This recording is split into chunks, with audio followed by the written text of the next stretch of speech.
The inspiration came also from Children of Bodom, also because they were young, when they started. And we are young. We are a young band. We are young. I mean, some of us are young. We are young, because we are about the same age with you guys. So we are young. Let's go in a cool kids cap.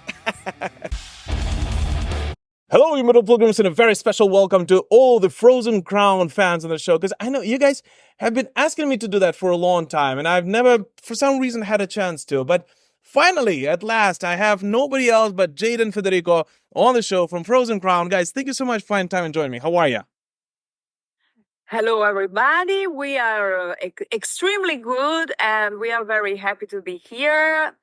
And yes, we are excited because, there is a new album coming out. Yes, I hear so. Well, guys, obviously, this is the biggest news about Frozen Crown, right? I mean, the release of your upcoming studio records, War Hearts, which will be out on October 18th. Correct me if I'm wrong. Yes. 18th. So first of all, congrats. I know it can be so stressful for musicians to release it, but it's out. It's almost out now. So congrats on that. Before we dive deeper into it, and before I tell you what I personally thought about it, can you tell us a little bit more about the creative process behind it? How it all came into this piece we will be able to hear in just a couple of days now. So, this album is the fifth album that we wrote, and the first with Napalm Records and our third guitar player, Alessia. Yeah. So it's somehow a fresh start for us, and we are very excited to share it with the world. And about the creation process, yeah. Yes, go on. No, please No, go. I start and I go, but please go. No, because he already said it's the fifth album. And, I mean, okay, yeah. So the creative process. No, go on. No, please. Okay, go. Okay. Sorry. So as typical Italian drama. Yes. I love it. As soon, yeah. So as soon Ukrainian, as we're close by. Actually, yeah. As soon as we recorded our fourth album, Call of the North, we already knew we were going to release a fifth album with Napalm Records. So, of course, we started writing the songs already back then. And I'm talking about the end of 2022. So to, everybody commenting like, oh my God, you guys are so fast writing albums. Actually, I mean, it's not that true because it took more than a year to actually, work on it in 2023. I mean, it took the whole 2023. We were already on tour with our previous album, but still we were working on the new songs. We already had the three guitar player thing in mind. We already had the guitar player. So we were already working with Alessia as well. And the creative process went pretty much the same as in the past two albums. So in the sense that me, her, and our drummer Niso were, writing the songs and drawing the first draft, starting from vocal lines, of course. But of course, this time we had got not two but three guitar players laying solos on it, and that, of course, brought some fresh air, because even if, some members are not contributing directly in songwriting, they are still influencing, our, the energy that goes around, in the studio, bring positive vibes, bring anyway new ideas. And of course, also recording new solos with three different heads somehow influenced the course of the song. So maybe the bridges coming after the solos and so on. So it was pretty much, the same approach, but more colorful, more noisy, like you just see, like you just saw a few minutes ago. Yes. Yeah. Well, I gotta be honest with you. I very much agree with you, and especially Alessia Lanzona, right? Is that how you pronounce it? Yes. She's incredible. And she's what, just 18 now or like 19? She's super young. Now 18, yes. Now just 18. just now. Yeah, she was 17 when she recorded the Yes. solos for the album, actually. This is incredible. So, do you think that this influx of absolutely new blood, and new blood meaning not just a new member, but a representative of slightly younger generation, has brought a little bit freshness overall to the sound? Because one thing, and we'll talk about this in a moment, guys, and this is the thing I love about you, is that you're blending in, this old school sound that I grew up on and that I still, headbang to, with the newer influxes of metal. So do you think that Alessia has brought a little bit more of this modern sound to it? Yes, Absolutely. young people have a different point of view for a lot of things because they are growing up in a completely different reality compared to us, Yeah. and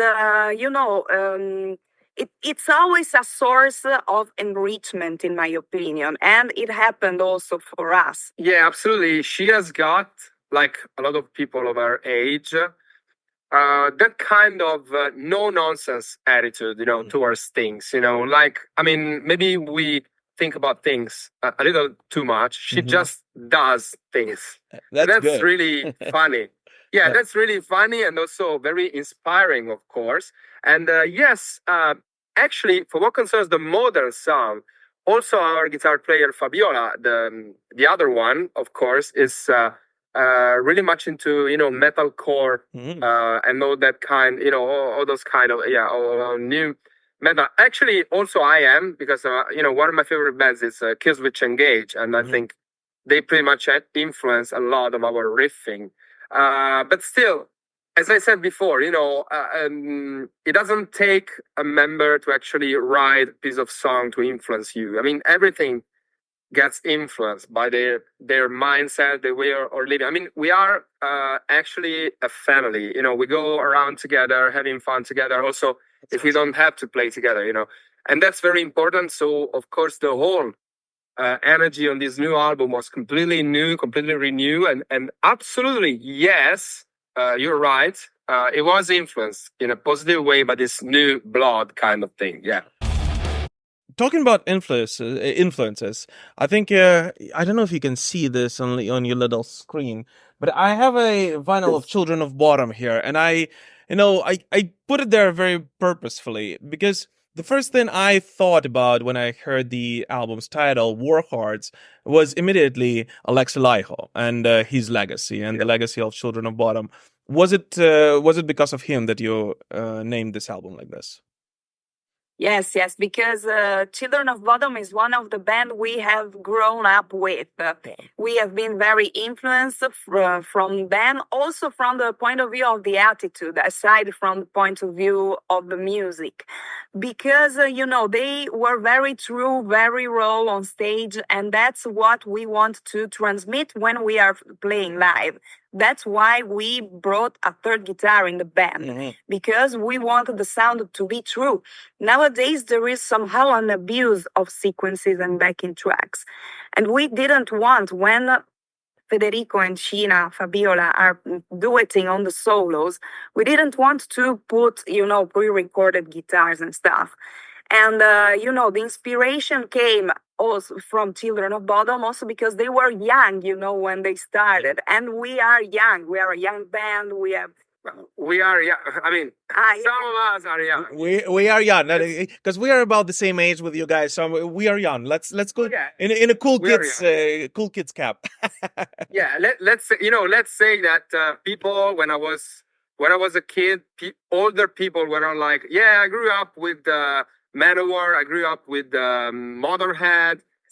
Instead, we grew up with Children of Bodom because they were teenagers when they came out, and we were kids. So of course, that was double the inspiration, because they were also so young, so we could identify even more in that. Yeah, and absolutely, we can relate with them for the raw approach, in your face approach, but also for the fact that they were really communicating that they were in love with music, with heavy metal.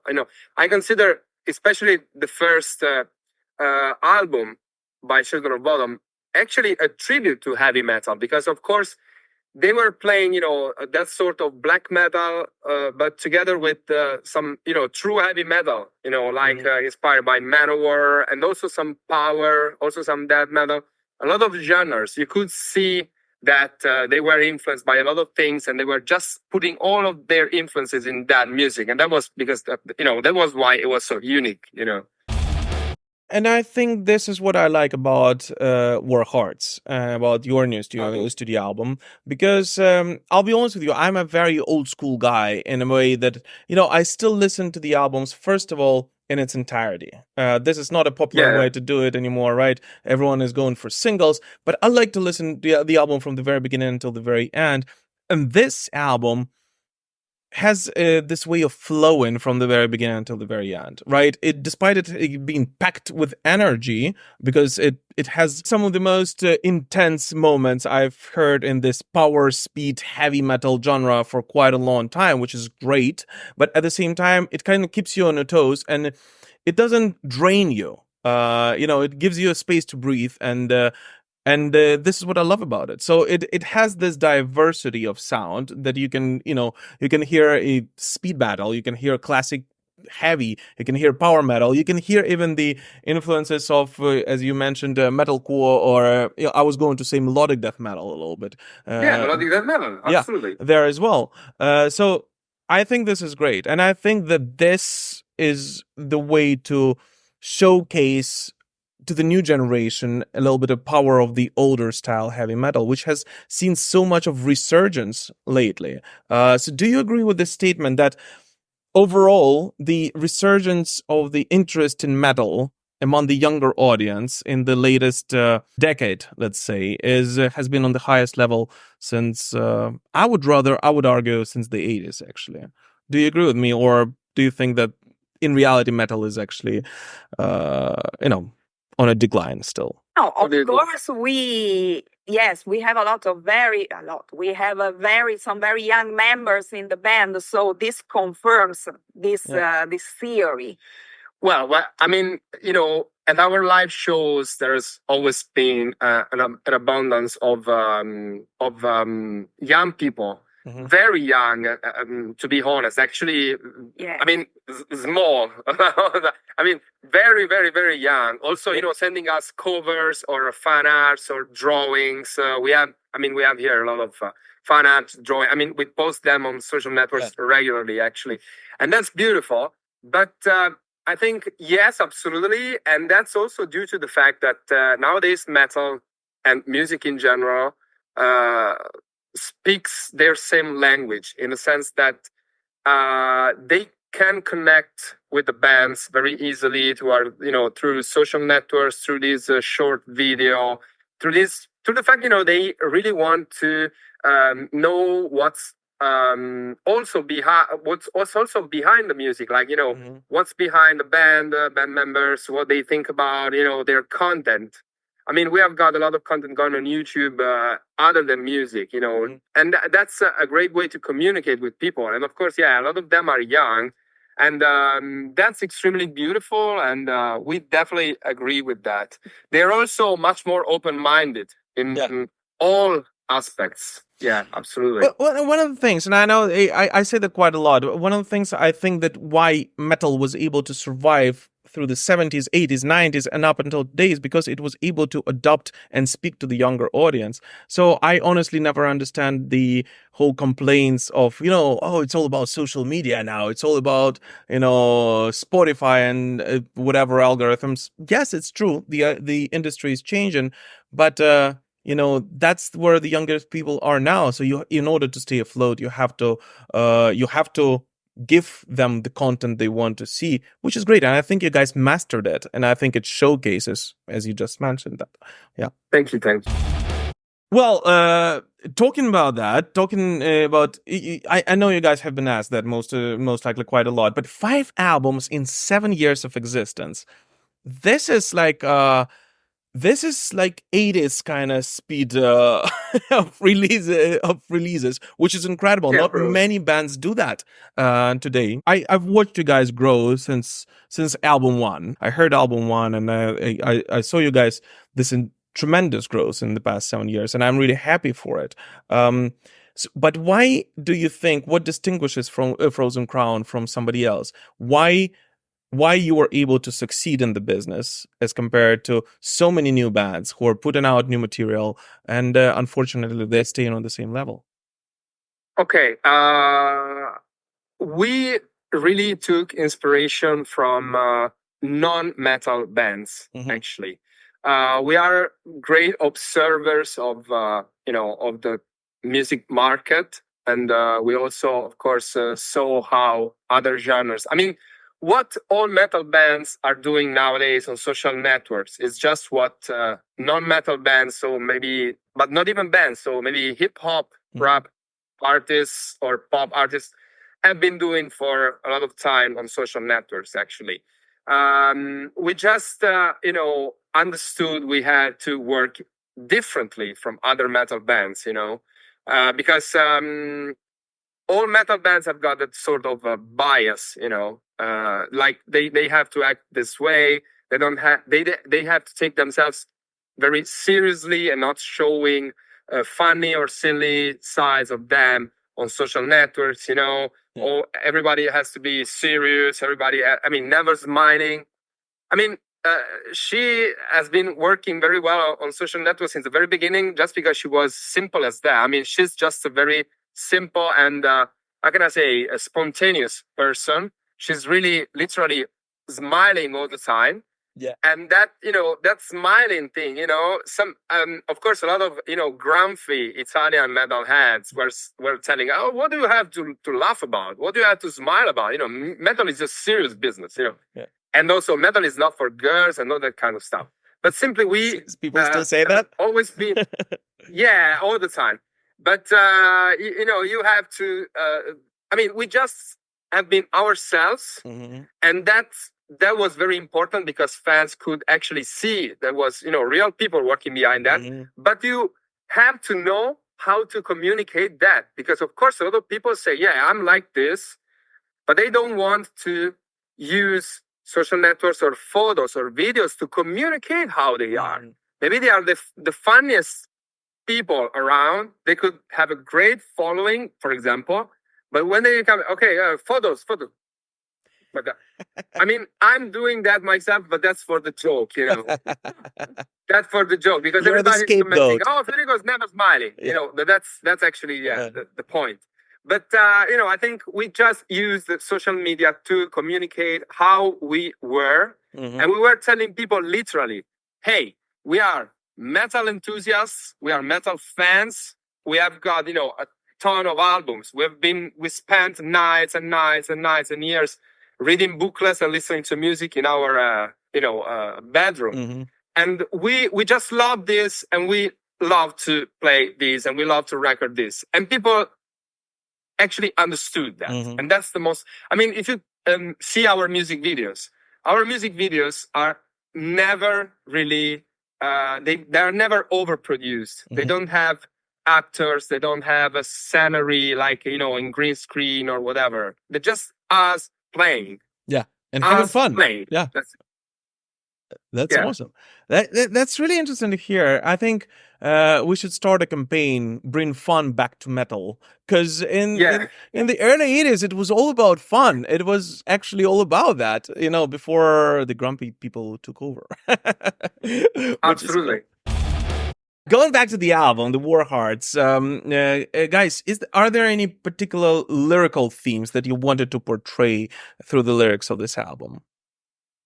Yes, so we wanted to spread a positive message of motivation, basically, because we take a lot of inspiration, me especially, from fantasy books, fantasy sagas, fantasy movie, and map of Middle Earth behind me. Yes, we could talk for hours, but I won't. So, I love to put in metaphors a lot of battle stories, battle themes, because in everyday life, every one of us face challenges and difficulties. So why not putting picking up stuff from what I read and I love to read or watch, and putting these metaphors to give strength to the people, to a positive message, improvement message. And of course, one of the points is one of the themes is the passing of time. We really want to spread the message that everyone has to do the best with the life that he or she has, because you never know how fast the time flies. And you have to, like the carpe diem thing. Yeah. Okay. We really want, to share this kind of positive messages. Make the best out of your days. Take care of your beloved ones, because also them, you don't know how long they will be on your side. And to find the strength to fight the everyday battles. Well, I gotta be honest with you. This is a little bit more of on a serious side, but as a Ukrainian in Ukraine nowadays, I think that's why maybe it has resonated with me quite a lot, because this is the message that keeps usually me through what we're going for in the past almost 3 years now, and unfortunately, yeah, and it is insane how much metal and music can give us strength to people to carry on no matter what. You are about to hit the road on the 12th of October at your Awaken the World tour. Are there any particular songs from this album that you simply cannot wait to start playing live in front of a crowd? Do you think that there is like a couple of songs that will definitely resonate with a live crowd? Oh, so of course, Steel and Gold, yes, the first single taken from this album. And I would say I Am the Wind, which is a pretty anthemic and I'm gonna say we are a band with a lot of fast songs, but the paradox is that our slowest song, like I Am the Tyrant, for example, are working very well live, because everybody, it's like, going like this along with the music, and they are, maybe easier to remember and to sing along and all this kind of things. So probably we think that song. I don't know how many new songs we are going to play on that tour, because we are actually supporting Camelot, and also it's going to be 4 bands. So we are not going to play like a full show, of course, but we are absolutely working on that. We have been. We had a chance to play longest shows in the last days, last weeks, for example, at Pro Power in Atlanta, actually. But we can wait to play a full set with at least 3 to 4 songs from the new album. Of course, more than that will be impossible, because we already have got a lot of songs that we have to live away, from some, and well, hopefully, guys will be maybe next year do a headline show, and and we'll hear maybe even something like Ice Dragon, because I thought it would be really interesting to incorporate that song into your set list. It will be very different, once again, very interesting break. But I would love to see how the crowd reacts to to a song like that. Absolutely. You didn't ask us, but that's our favorite song in the album, actually. Really? Yeah. I don't feel weird asking about a favorite song in the album, because it's like a favorite kid question, like it's like always like it's like you say Ice Dragon, but tomorrow Age of Reality will or something like that. But that's great to hear. Why particularly Ice Dragon? Why do you think it's the strongest? Well, for at least for me, maybe because for her, I think it's Edge of Reality, actually. Oh, you see, 2 for 2. Yeah, exactly. So you went very close. Yeah. No, for me, it's just because of the long process that was behind the lyric behind that song, and also the melody. That's a song that I really feel. We're going to talk about that song maybe later. It's a pretty personal thing, actually, but we're going to talk about that maybe later when the album is out, actually. And it has a special meaning for all of us, and it's a song that really represents us in a specific moment of our life. And also, like all the last songs on all our albums, somehow it summarize all themes in the album. You know, even if this song is more on the ballad side, I mean, it's more, it's slower. Yeah. But yeah, you know, I mean, it's a song I'm very tied to, actually. What is next for Frozen Crown? I know that you guys you haven't even released this album yet, but you just said yourself that it has been actually in the making for quite a long time. So, and knowing how productive you are, I assume that you've been starting at least working or thinking about your next chapter, next journey. Have you? And if so, what is the next chapter for Frozen Crown? You know, we have an idea, of course.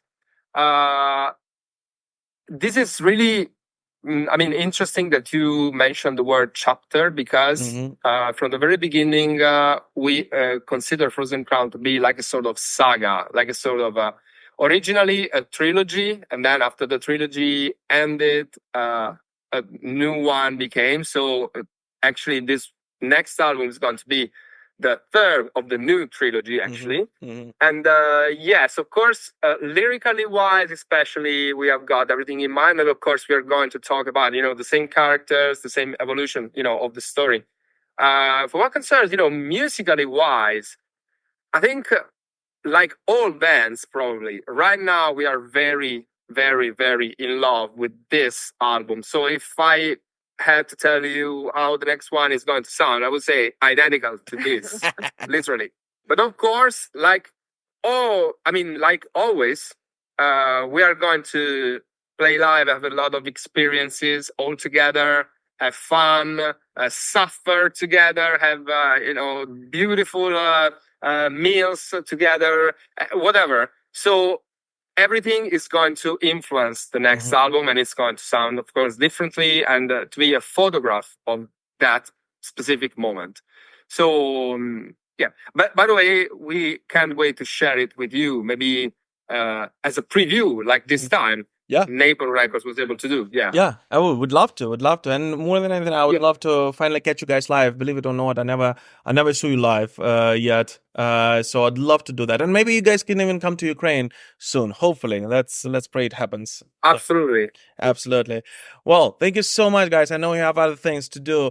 This was Frozen Crown, and their newest studio album, War Hearts, will be out on October 18th via Napalm Records. So make sure to not miss it. It's a great power, speed, heavy. It's a mixture of genres, and I think that's exactly why you guys are gonna love it.